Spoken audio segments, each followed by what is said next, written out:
history all around while we escaped the stifling heat.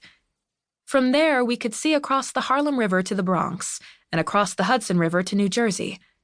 He'd tell us about Hamilton and Burr crossing the Hudson to duel at Weehawken and the Bronx bootleggers of the 1920s. But it was what we were able to see when we walked at street level that made me fall in love with New York. At 9 years old, I would have happily passed on a trip to Disney World or the gift of a Game Boy in exchange for hours spent walking up and down Amsterdam Avenue. Dad would tell us about the rich history of our neighborhood, from the sermon Martin Luther King Jr. preached at the Cathedral of St. John the Divine and the music Duke Ellington and Leonard Bernstein made there, to the books that had been written at the tables of the Hungarian pastry shop and the significance of those delicious Hamantash cookies within the Jewish faith.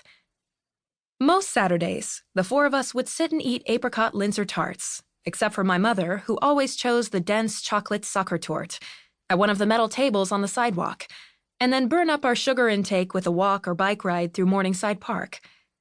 I didn't know that the crime rates were high or that my dad probably had to pick up extra shifts tutoring in order to pay for all those tarts and torts. I only knew life was perfect, and the previous happiness in North Carolina had just been the warm-up to the joy of life in Manhattan. And that side of my mother that Erica and I had loved to catch glimpses of on the stage in Durham was, in New York, unleashed. She would make sure Erica and I had breakfast, then my dad would walk us to our school, which was just down 110th Street from his office.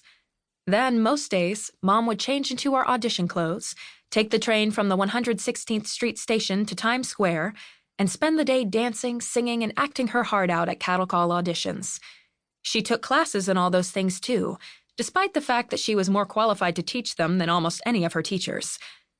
The only people who don't know anything are the people who think they know it all, my parents loved to say. So she kept learning. I didn't know then that she'd given herself 1 year to devote to auditioning, and that if nothing came of it, she'd have to take whatever sort of paying job she could get. I only knew that I rarely saw her without a smile on her face. I'll never forget the day, after we'd been in New York 11 months, that I saw her cry for the first time, at least the first time I remembered. She picked Erica and me up from school, which wasn't the routine but happened sometimes, and took us home to change out of our school clothes into our best dresses. Dad was already home, dressed in a shirt and tie, though he didn't know why. But there was nothing to worry about. How could there be, when Mom had that smile on her face? We took the train to 66th Street, Lincoln Center, walked together into Central Park, and had dinner at Tavern on the Green. After dinner, we took the train to 42nd Street and walked up to 45th and the Imperial Theater. Mom sat between Erica and me so she could quietly explain little things about Les Miserables that went over our heads. In the first act, after Fantine sang "I Dreamed a Dream," my mom whispered to us, "There are all sorts of dreams, girls, and sometimes they come true." That was when I noticed the tears streaming down her face, and I knew that my perfect life had somehow gotten even better. We left the Imperial and walked to East 60th for frozen hot chocolates at Serendipity, and that's where she finally told us all the big news. She had been offered the role of Mrs. Potts' understudy in the Broadway cast of Beauty and the Beast. Her dream had become a reality.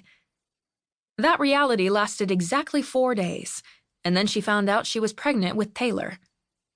Erica tried to explain to me that there was a lot of dancing in the show and that they made the costumes to fit a certain size, even when the costume was a teapot, and that there were all sorts of reasons a pregnant woman couldn't star in a Broadway show. And she said Mom wasn't a big enough star yet to ask them to work around her or wait until after she had the baby. I didn't know then that I was going to be forced to say goodbye to Amsterdam Avenue. I only knew that everything was going in the right direction. Then it stopped.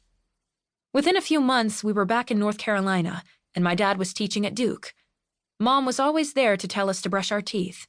Peanut butter and jelly sandwiches were always prepared. Then Taylor was born, and our house was always loud. But at least we had a house.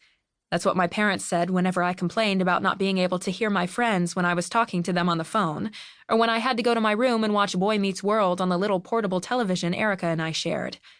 That's what they said when I complained about being back in Durham. At least we had a house. So great, we had a house where I never once got up on the roof, and even if I had, there would have been nothing to see apart from other houses. But it was nice that Erica and I each had our own bedroom.